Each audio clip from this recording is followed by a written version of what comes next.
Olá, olá, sejam todos muito bem-vindos, é um prazer ter todos vocês aqui. Eu sou o professor Jean Torres, do componente de língua portuguesa. Nós vamos observar o que teremos na nossa aula.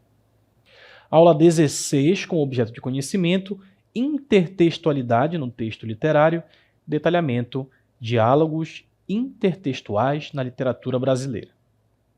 Vamos observar um pouquinho, então, dessa intertextualidade, o que é e como ela funciona na literatura brasileira. Vamos à nossa aula. Você provavelmente já ouviu falar de intertextualidade. É muito importante a gente compreender porque, no final das contas, tudo é sobre intertextualidade. Tudo é sobre textos que são criados e são referenciados o tempo todo, seja na literatura, seja na publicidade, nos vários âmbitos da nossa vida. Mesmo quando nós falamos alguma coisa, estamos reproduzindo o discurso de outro ou outros, fazendo com que essa intertextualidade sobre sempre citar textos, sempre referenciar textos, seja algo contínuo que está sempre acontecendo. Nosso conceito, a intertextualidade, é a relação de diálogo entre dois ou mais textos. Então eu tenho um texto, vamos dizer assim, original, nem todo texto original, mas vamos falar sobre texto original, que vai ser referenciado num outro texto, um texto segundo, que vai tentar fazer alguma referência, pode ser uma situação, uma paródia, pode transformar num texto de humor, e é assim que vai funcionar. Então é um diálogo, esses textos precisam dialogar, eles precisam ser referenciados, eles precisam ter alguma coisa que vai ligá-los. Então um texto pré-existente, que é a fonte, influencia a criação de um novo texto, que eu vou dizer um intertexto. Isso ocorre de diversas maneiras. Na música, por exemplo, é muito comum que a gente tenha uma música criada por um determinado autor que vai ser citado por outros autores. Por exemplo, a música Divino Maravilhoso, lá do Caetano Veloso, que vai aparecer na música do Belchior, que faz referência. Outros também referenciam, os Novos Baianos referenciam. O tempo todo há um diálogo entre esses textos. Na literatura não é diferente. Na literatura é muito comum que você tenha referência a outros textos. Até porque é assim que funciona a literatura. Você tem novas criações que buscam, de certa forma, repensar a tradição antiga, a tradição literária passada. Então é muito comum que esse diálogo aconteça. Continuando. Então a intertextualidade, pode se manifestar de modo explícito, permitindo que o leitor identifique a presença de outros textos, ou seja, às vezes o autor vai fazer a referência. Lembra lá na música do Belchior, quando o antigo compositor baiano dizia tudo é divino, tudo é maravilhoso. Então ele deixa muito claro que ele está fazendo uma referência ao Caetano Veloso, a música do Caetano Veloso. Mas isso pode acontecer de modo implícito, sendo identificada somente por quem já conhece a referência. Os Novos Baianos vão falar que nem tudo é divino, nem tudo é maravilhoso. Eles não falam sobre nenhum compositor baiano, mas se você conhecer o Caetano, você vai fazer essa referência musical entre os dois. Continuando, a intertextualidade permite uma ampliação de sentido. Então, eu tenho um sentido que eu consigo captar daquele texto. Quando você consegue fazer esse diálogo com outro texto, você amplia esse sentido. Você atribui mais significado. Você consegue identificar que existe um outro texto que pode fazer com que aquilo ganhe outras possibilidades. Então, pode ser usada a intertextualidade para melhorar uma explicação. Então, fazer uma referência aqui. Eu fiz a intertextualidade com os textos do Caetano Veloso, do Belchior, para tentar melhorar um pouco a explicação, para tentar deixar um pouquinho mais claro. Pode apresentar uma crítica, muitas vezes na forma de paródia, quando você quer fazer humor com o texto, você não gosta daquele texto, não gosta daquelas ideias, você brinca transformando aquilo num texto de humor para criticar algo que você não gosta. Também pode propor uma nova perspectiva, dar um outro olhar sobre aquilo e produz humor. É muito comum, por exemplo, em propaganda, publicidade, quando você vê em publicidade fazendo referência a alguma música para produzir humor e chamar a atenção do seu público, é muito comum também na publicidade. E onde é que eu vou encontrar? Trabalhos acadêmicos, quando você faz ali referência, você tem que estar o tempo todo citando pessoas que já falaram sobre aquilo, porque você não está tirando essas ideias da sua cabeça, você está estudando a partir de algo que alguém já disse. Então essas referências são muito comuns em artigos, dissertações, teses.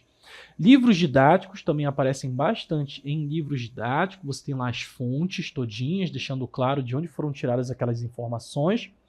Arte como poesia, música, filmes, a gente vai falar sobre literatura. Então, na arte é muito comum que um autor, um pintor, um escultor faça referência ao outro. E a gente vai ver também em filmes bastante, um autor fazendo referência ao outro, um diretor fazendo referência a outro diretor. Textos publicitários, falei para vocês, é muito comum em propaganda, né? Que a gente vê... antigamente nós tínhamos marcas que pegavam quadros famosos, falas famosas, filmes e brincavam um pouquinho se fantasiando, fazendo esse tipo de referência, despertando alguma coisa lá naquele público-alvo, chamando a atenção. É uma forma de vender, né? Textos digitais, memes, vlogs, podcasts, a gente tem bastante essas mídias digitais modernas em que a intertextualidade não tem como fugir disso. Continua acontecendo, como a gente vai ver, por exemplo, nesse exemplo a seguir. Intertextualidade em imagens para chamar a atenção, obviamente, do que nós estamos tentando dizer. A gente tem aí ao lado um dos quadros mais famosos do mundo, que é a Mona Lisa, e ao lado uma espécie de reprodução. Se você olhar para a segunda imagem, que é uma das nossas professoras tirando um selfie com o cabelo ajeitadinho, com um cenário ao fundo, olha a posição das mãos, todas referenciando a Mona Lisa, que é um dos quadros, talvez o quadro mais famoso do mundo. E a gente brinca, eu sei, por exemplo, em camisas. É muito comum a gente ver em camisa alguma estampa com a Mona Lisa sendo refeita, com bigodinho, com óculos. Então a intertextualidade vai fazer dessa forma. Se você olhar para a foto da professora e conhecer a Mona Lisa, você vai fazer imediatamente a associação entre as duas imagens, entre os dois textos. Lembrando que texto não é apenas texto verbal, não é apenas palavra, letra, não. Texto também é imagem, porque passa uma informação, transmite uma informação. Então, quando a gente fala em intertextualidade, não é só com palavra, tá? Também é com imagem. Aí, no nosso exemplo, você pode ver essa referência direta ao quadro da Mona Lisa, um dos quadros mais famosos do mundo. Perfeito?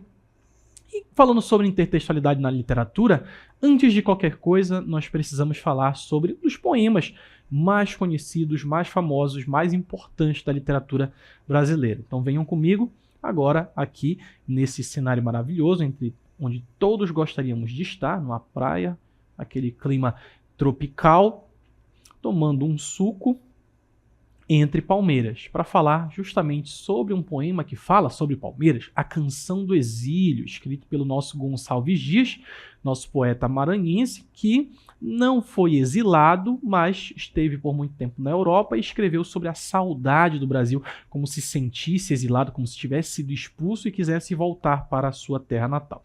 A Canção do Exílio é um dos poemas mais importantes até para falar sobre nacionalidade. Vocês vão lembrar, lá no Romantismo, que a identidade nacional era algo almejado, buscado, tentar entender o que era ser brasileiro.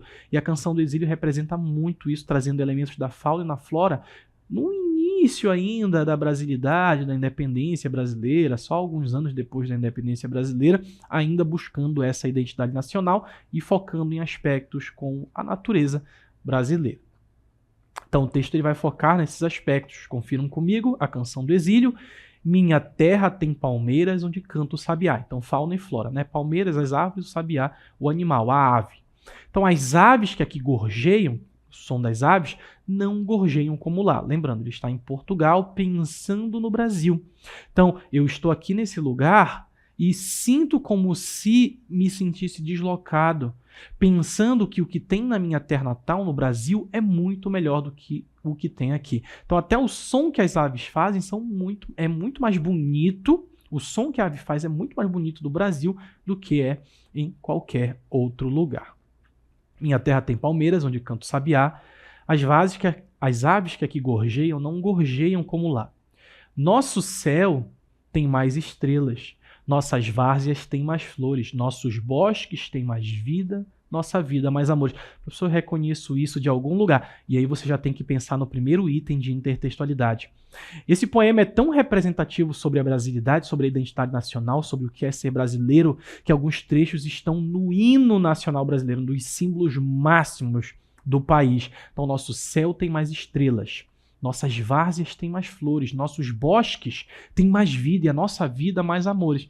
E é assim que a intertextualidade funciona. O hino nacional pega um dos poemas mais importantes da literatura brasileira para a identidade nacional brasileira e coloca no hino nacional. É uma referência. Se você lembrar do poema, você consegue manifestar então a compreensão da intertextualidade. Continuando o poema: em cismar sozinho à noite, mais prazer encontre eu lá. Minha terra tem palmeiras onde canta o sabiá. Continuando: minha terra tem primores que tais não encontro eu cá. Em cismar sozinho à noite, mais prazer encontro eu lá. Então, o tempo todo fazendo essa comparação e falando sobre como o seu país, o seu país natal é muito mais bonito, muito mais interessante, muito mais profundo do que aquele em que ele se encontra. Minha terra tem palmeiras onde canta o sabiá, quase como um refrão reproduzindo, né? E na sequência: não permita, Deus, que eu morra sem que eu volte para lá. E aqui cabe também esse outro parênteses, falei do hino nacional. Quem é militar, se você é militar, você provavelmente vai conseguir fazer a relação com a canção do expedicionário.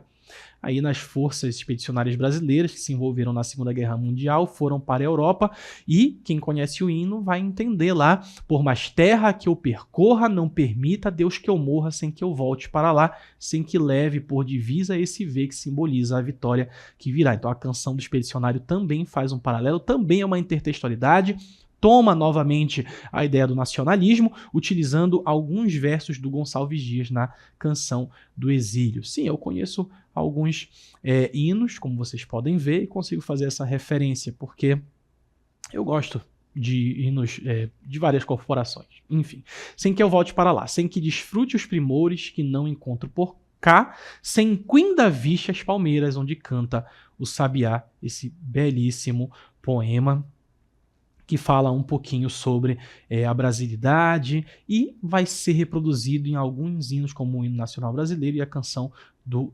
expedicionário.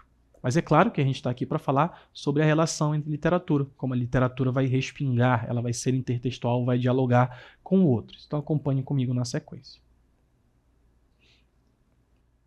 Estamos aqui em outro espaço agora para falar sobre a canção do exílio às avessas. Esse texto, como vocês podem ver, que já manifesta a sua intertextualidade muito explicitamente desde o título. Nós temos a canção do exílio e aqui a canção do exílio às avessas. As avessas ao contrário, não é? Então, a canção do exílio às avessas vai brincar com o texto passado, tentando ressignificar, inverter o sentido do texto. E antes cabe um contexto. Esse texto aqui é do Jô Soares, alguns de vocês devem ter conhecido, assistido ao Jô Soares, grande comediante também, entrevistador, escritor, ele tinha várias atribuições. Isso aqui é o contexto da década de 90, em que um determinado político, presidente do Brasil, envolvido em alguns escândalos sobre desvio de dinheiro, sobre sítios e tudo mais, acaba sendo parodiado nesse texto do Jô Soares. Então olha lá: minha dinda tem cascatas onde canta o curió. Peraí, não é mais palmeiras, não é mais sabiá, agora é cascata e curió, para falar sobre esse sítio que diziam que era a casa da dinda, né? Então minha dinda tem cascatas onde canta o curió, não permita, Deus, que eu tenha de voltar para Maceió, a terra natal do referido político. E percebam só que quando lá na canção do exílio se falava em eu quero voltar para minha terra, não permita que eu morra sem voltar, aqui não permita que eu volte para a terra natal. Por isso que as avessas, inverte o tiro. Minha dinda tem coqueiros da ilha de Marajó. As aves aqui gorjeiam, não fazem cocoricó. É mais humorístico, né? Ele brinca bastante com essas ideias das aves e tudo mais. Continuando: o meu céu tem mais estrelas, minha várzea tem mais cores. Este bosque reduzido deve ter custado horrores. O tempo todo brincando também com a ideia do político gastando e supostamente desviando dinheiro, né? E depois de tanta planta, orquídea, fruta e cipó, não permita, Deus, que eu tenha de voltar para Maceió. O texto continua, ele é meio grande, mas vocês captaram um pouquinho a ideia. Viram só então como é que funciona na literatura? A gente tem um poema, a gente tem um texto, uma narrativa, a gente vai ver outros exemplos e ele vai sendo reproduzido, vai sendo referenciado. É isso que nós precisamos entender da intertextualidade. Um texto-fonte que vai aparecer em outros textos de determinadas formas para causar efeitos de humor, ou então para causar reflexão, crítica, para confirmar aquelas ideias, para negar aquelas ideias. Isso pode ser feito de inúmeras formas, dependendo da intencionalidade do nosso autor. Agora vamos ver um pouquinho sobre os tipos de intertextualidade. O primeiro tipo de intertextualidade que nós temos é a alusão, que é o ato de indicar ou insinuar um texto sem, no entanto, aprofundar-se nele. É quase como uma citação pontual. Eu só vou fazer essa referência rápida, eu não vou me aprofundar, por isso que é uma alusão. Esse método de intertextualidade apresenta de forma superficial, só na superfície, não se aprofunda, e objetiva informações, ideias ou outros dados presentes em texto ou textos anteriores. Como é que isso funciona na prática, Bruce? Olha lá. Pegamos aqui um meme reelaborado, uma tentativa de meme. Onde estão as palmeiras e os sabiás que me prometeram? Olha só, a gente tem aquela lágrima grande, bem própria desses textos de meme, que a gente usa emoticons. A gente tem o sabiá, ao fundo nós temos a floresta pegando fogo. Brincando, trazendo essa ideia da crítica, de que nós falamos tanto sobre natureza, mas nós não preservamos nada. E percebam que eu faço apenas uma alusão à Canção do Exílio. Eu não estou me aprofundando, não estou citando, eu só estou fazendo uma referência pontual. Se você conhece o poema Canção do Exílio, você capta na hora essa ideia. Onde estão as palmeiras e os sabiás que me prometeram, eu fiz uma alusão ao texto da Canção do Exílio para criar um meme, para criar uma crítica, para criar uma reflexão sobre algum aspecto.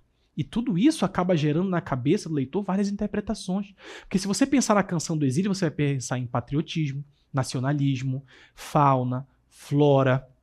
E quando você olha para o meme, você pensa, preservação. A gente tanto fala sobre natureza, mas acaba não preservando, acaba não cuidando. Então acaba sendo um tanto hipócrita. Entende? Então todas essas ideias são carregadas na intertextualidade, nesse caso na alusão, que é bem pontual. Nosso segundo tipo de intertextualidade, vamos falar sobre paródia. E nesse tipo de intertextualidade, mantém-se uma base do texto original. A gente viu lá, vamos ver outro exemplo de paródia, mas a gente viu lá no texto do Jô Soares, né? Você percebe que tem algumas referências, uma base do texto da Canção do Exílio que vai sendo modificada. Mas vai se subverter, vai se inverter ou modificar elementos, imagens ou palavras que deixam a paródia com teor crítico, satírico ou cômico. Ela precisa tentar fazer rir, precisa ter humor. E a partir do humor é que ele vai ser satírico, ele vai ser crítico, vai mexer com alguma coisa, vai causar um desconforto a partir do riso. Então, além de mudar geralmente o sentido original, o texto ainda contém semelhanças com sua inspiração. Então vejam lá, ele vai mudar o sentido, mas ao mesmo tempo invertendo, ok? Exemplo de paródia, a gente tem aqui mais um texto que faz referência à Canção do Exílio, por isso que eu quis trazer a Canção do Exílio. Existem inúmeras paródias e referências à Canção do Exílio. Essa aqui, minha terra tem... Olha só como está a base. Percebam essa base. Minha terra tem palmeiras, minha terra tem macieiras da Califórnia, onde cantam gaturamos de Veneza. Lembram? Onde conta os sabiás, aqui gaturamos de Veneza. Os poetas da minha terra são pretos que vivem em torres de ametista. Os sargentos do exército são monistas, cubistas. Os filósofos são polacos vendendo a prestações. É um texto que vai criticar um pouquinho a influência externa. Então, a Canção do Exílio fala sobre patriotismo, nacionalismo. Aqui vai inverter o sentido, falar nós temos muita influência estrangeira. Onde é que está esse nacionalismo, esse patriotismo? A gente não pode dormir com os oradores e os pernilongos. Os sururus em família têm por testemunha a Gioconda, que é a imagem da Mona Lisa, como se tivesse um quadro da Mona Lisa em todas as casas. Eu morro sufocado em terra estrangeira. São tantos elementos de fora que é como se ele estivesse no seu próprio lar, mas sentindo esse sufocamento por todas essas referências estrangeiras. Nossas flores são mais bonitas, nossas frutas mais gostosas, mas custam 100.000 réis a dúzia. Ou seja, as coisas da minha terra são caras para mim. Então, do que adianta eu gostar tanto das minhas coisas se eu não posso, se elas não são acessíveis? Ai, quem me dera chupar uma carambola de verdade e ouvir um sabiá com certidão de idade. Texto do Murilo Mendes, paródia da Canção do Exílio, de Gonçalves Dias. Então a paródia ela vai inverter esse sentido. Muito importante, a gente viu a alusão, a paródia, a gente tem aí essa referência pontual na alusão e a gente tem aqui essa inversão do sentido do texto, que fala muito sobre nacionalismo, no caso do Murilo Mendes, trazendo sobre a influência externa, sobre como nós de fato não somos tão patrióticos quanto a Canção do Exílio faz parecer, invertindo um pouco o sentido do texto. Vamos para a paráfrase.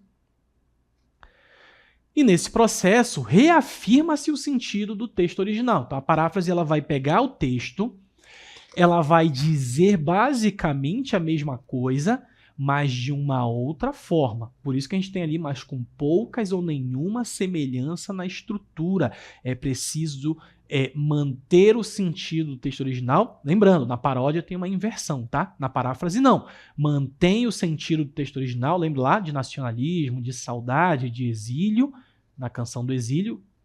Então aqui a gente precisa tentar observar mais ou menos a mesma coisa, mas dita de uma outra forma. Então tenta-se manter a semântica, que é o sentido, mas mudando a forma como é dito ou escrito. Lembrando, pessoal, só para ficar muito claro que a intertextualidade ocorre com todo tipo de texto, tá? Qualquer texto pode ser citado, aludido, tudo pode existir. A gente só está usando a Canção do Exílio para a gente perceber como ele vai aparecendo. Não é só com a Canção do Exílio que existe intertextualidade, tá? Aqui é só o exemplo que aparece bastante na literatura, porque o nosso objetivo é falar sobre a intertextualidade na literatura brasileira. Então é muito importante que você saiba que a intertextualidade pode acontecer com qualquer texto. Se você contou para o seu colega uma fofoca que você ouviu de um outro colega, você já está praticando intertextualidade, porque você está referenciando outro texto, tá bom? Só para ficar claro. Continuando, o nosso exemplo de paráfrase, nós temos aqui a nova Canção do Exílio. Desde o título do Carlos Drummond de Andrade, a gente já tem aí essa referência à Canção do Exílio, só que ele chama de nova.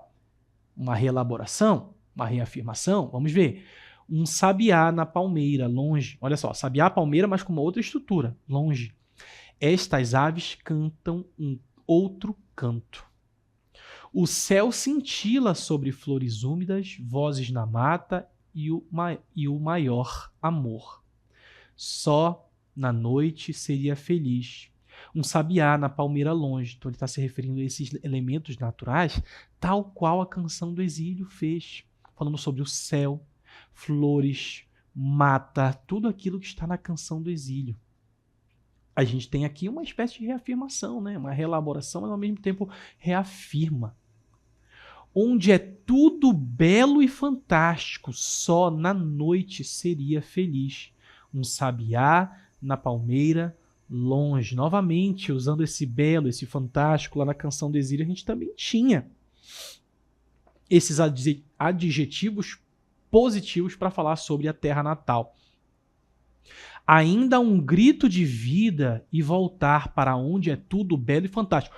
Olha aí, ainda um grito de vida e voltar. Lembra lá na Canção do Exílio sobre retornar à sua terra? Sobre Deus não permitir que ele morresse antes de retornar? Então ainda um grito de vida e voltar para onde é tudo belo e fantástico. Onde é que é tudo belo e fantástico? Na minha terra natal, no lugar onde eu cresci. No lugar onde tem o sabiá e onde tem a palmeira. Então olha lá, voltar onde tudo é belo, a palmeira, o sabiá, o longe, a minha casa, de onde eu vim. Sei que às vezes é um pouco difícil para os brasileiros conseguirem pensar essa relação de nacionalismo. Muitos veem os problemas do Brasil e acabam desgostando um pouco do país. Só que lá no fundo a gente tem essa relação, não necessariamente com o Brasil de forma geral, mas com a sua cidade, com o seu estado, com a sua região. Você vê muito a reafirmação do Nordeste, as pessoas do Nordeste, sobre como amam o Nordeste, sobre como tem uma relação afetiva. E você também tem uma relação afetiva com o Rio, por exemplo, se você é do Amazonas. você tem uma relação afetiva com a floresta, com as comidas da terra.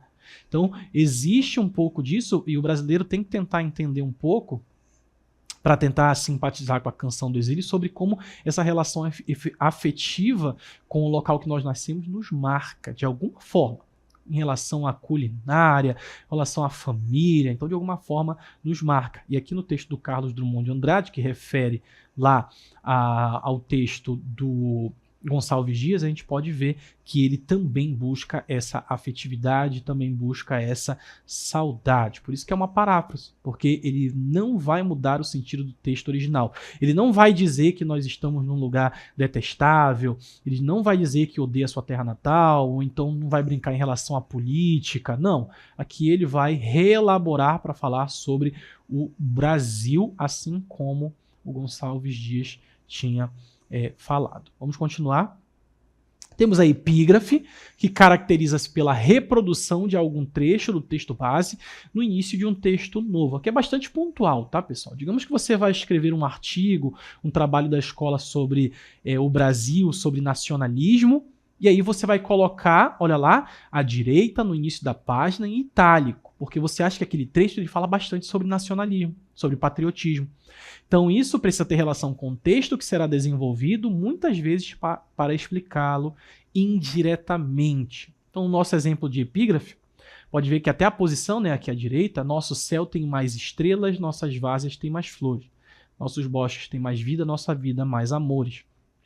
E na sequência, você vai falar, vai escrever um texto sobre o patriotismo, sobre o Brasil, sobre identidade nacional, e isso acaba tendo essa epígrafe, esse pequeno trecho, essa referência a partir da epígrafe, para tentar explicar, para dar mais sentido ao que você vai dizer. A epígrafe é bastante pontual, um recurso muito utilizado na academia, em trabalhos acadêmicos, tá bom?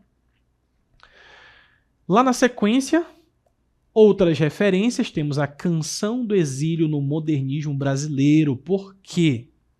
Porque a gente está aqui num momento em que a gente fala bastante sobre modernismo. Então é importante que a gente tente entender que um poema lá do romantismo brasileiro continua refletindo no modernismo brasileiro. Lá do romantismo, reflete no modernismo. A gente teve lá o texto do Carlos Drummond de Andrade. Aqui a gente tem outro texto chamado Canto de Regresso à Pátria. No título a gente não tem essa referência ainda à Canção do Exílio, mas vocês vão ver que o texto tem sim. Agora que você já conhece, vocês vão conseguir identificar em todo lugar, não vão não? Minha terra tem palmares onde gorjeia o mar. Opa, olha só como a gente já tem aqui umas modificações, mas a referência está marcada. Minha terra tem palmares onde gorjeia o mar. Os passarinhos daqui não cantam como os de lá. Minha terra tem mais rosas e quase que mais amores. Ele tenta manter um pouquinho o sentido, mas ao mesmo tempo brinca, uma paródia, né? Minha terra tem mais ouro, minha terra tem mais terra. Ouro, terra, amor e rosas. Eu quero tudo de lá. Não permita a Deus que eu morra sem que volte para lá. E aqui ele tomou os versos exatamente como estão, né? Não permita a Deus que eu morra sem que volte para São Paulo, sem que veja a Rua 15 e o progresso de São Paulo. O Oswald de Andrade cresceu lá em São Paulo, então ele não queria falar apenas sobre Sabiá e Palmeiras, né? Ele queria falar sobre aquilo que ele viveu, o Brasil que ele viveu, o Brasil de São Paulo, a Rua 15, o progresso de São Paulo. Então ele brinca um pouco com a Canção do Exílio, traz elementos comuns em relação à saudade, em relação ao nacionalismo, só que é um nacionalismo mais concentrado, que não pensa só na fauna e flora de uma forma genérica, mas pensa naquilo, na sua vivência numa cidade grande, numa cidade chamada São Paulo. São Paulo ainda em desenvolvimento, por isso que vendo o progresso de São Paulo. Então no modernismo brasileiro a gente pode ter esse tipo de referência um pouco mais complexa daquilo que a gente vê em alguns textos, perfeito? gente falou um pouquinho sobre intertextualidade na literatura brasileira, tentando pensar essa relação entre esses textos que falam muito sobre brasilidade, falam muito sobre nacionalismo e acabam sendo refletidos ou para serem parodiados, referenciados, repensados, reimaginados, mas todos fazendo uma referência àquilo que chamaremos de intertextualidade. E só para relembrar, a intertextualidade pode ocorrer com qualquer texto. Se você conseguiu identificar uma referência a um texto, então você, obviamente, já vai conseguir fazer essa relação de intertextualidade. Perfeito? Espero que tenham gostado. Como não há mais nada a ser explicado, nós vamos encerrando por aqui. Fiquem bem e até a próxima.